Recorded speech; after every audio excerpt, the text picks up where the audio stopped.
தாய். இயற்றினவர் மகாகவி பாரதியார். அவரோட இயற்பெயர் சுப்பிரமணியம். இவர் சின்னசாமி ஐயர், இலக்குமி அம்மா ஆகியோருக்கு மகனாக எட்டயபுரத்தில் 1882 டிசம்பர் 11 பிறக்கிறாங்க. இவரை முண்டாசு கவிஞன், மகாகவி, சக்திதாசன் போன்ற சிறப்பு பெயர்களில் நம்ம அழைக்கிறோம். இவங்க சுதேசமித்திரன், சக்கரவர்த்தினி, இந்தியா, சூரியோதயம், கர்மயோகி, பாலபாரத் போன்ற இதழ்களில் பணியாற்றுறாங்க. குயில் பாட்டு, கண்ணம்பாட்டு, பாஞ்சாலி சபதம் போன்ற காவியங்களை இயற்றுறாங்க. விடுதலை குறித்தான பல கவிதைகளை இவங்க இயற்றியிருக்கிறாங்க. தமிழ், ஆங்கிலம், இந்தி, சமஸ்கிருதம், வங்காளம் போன்ற பல மொழிகளை கற்று தேர்ந்திருக்கிறாங்க. 1921 செப்டம்பர் 12 காலமாகறாங்க. இவரோட நாட்டுப்பற்று மிக்க பாடல் ஒன்றான எங்கள் தாய் நம்மளுக்கு பாடமாக கொடுத்துருக்குறாங்க. அதை பார்ப்போம் வாங்க. சம்பவங்கள் எல்லாம் எப்போ நடந்துச்சு அப்படின்னு தெரிஞ்சுக்கிற பல வல்லுநர்களால் கூட இந்த பாரத மாதா எப்போ தோன்றுனாங்க அப்படிங்கிறது கண்டுபிடிக்கவே முடியல. இவ்வளவுதான் வயசு இருக்கும் அப்படின்னு எந்த ஒரு வரையறையுமே இந்த பாரத மாதா கிட்ட சொல்ல முடியல. இவங்க இவ்வளோ வயசானதா அப்படின்னு சொல்ல முடியல. என்னதான் வயசு ஆயிருந்தாலும் அவங்க எப்பவுமே ஒரு இளமையான ஒரு குமரியை போல இருக்கிறாங்க. இந்த பாரதியார் வாழ்ந்த காலத்தில் பார்த்துட்டிங்கன்னா இந்தியாவோட மக்கள் தொகை 30 கோடி, சுமார் 30 கோடி மக்கள் இருந்திருக்கிறாங்க.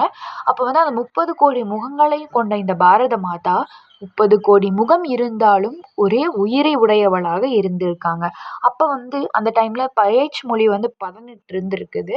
அந்த 18 பேச்சு மொழிகள் இருந்தாலும் அந்த 18க்கும் ஒரே சிந்தனை உடையவளாக இந்த பாரத மாதா இருந்திருக்கிறாங்க.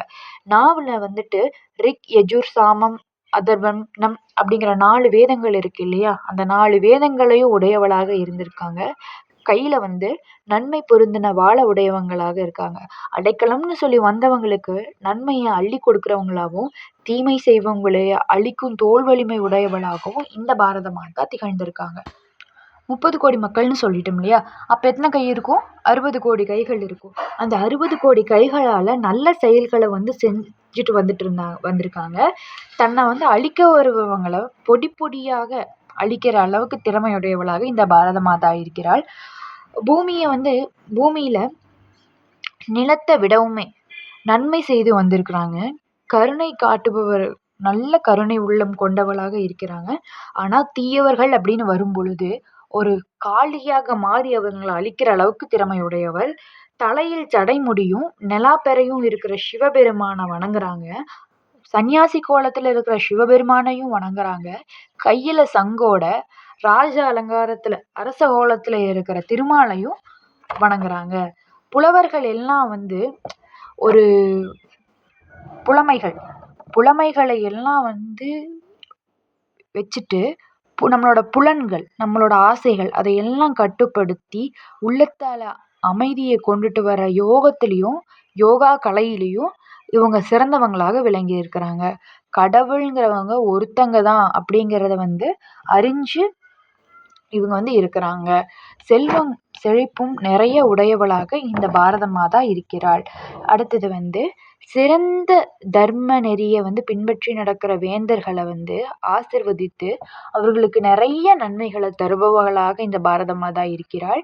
தீமை செய்பவர்களை கொன்றுவிட்டு நல்வழிப்படுத்தி தர்மத்தை நிலைநாட்டி இருக்கிறார். தர்மத்தை அதிகமாக விரும்புவா அப்படின்னு சொல்லியிருக்காங்க. அடுத்தது கடைசியில் பனி நிறைந்த இமயமலையோட அரசன் பெற்ற பார்வதி தேவி எப்படியோ அதே மாதிரி தான் நம்மளோட பாரத மாதா அவங்களும்.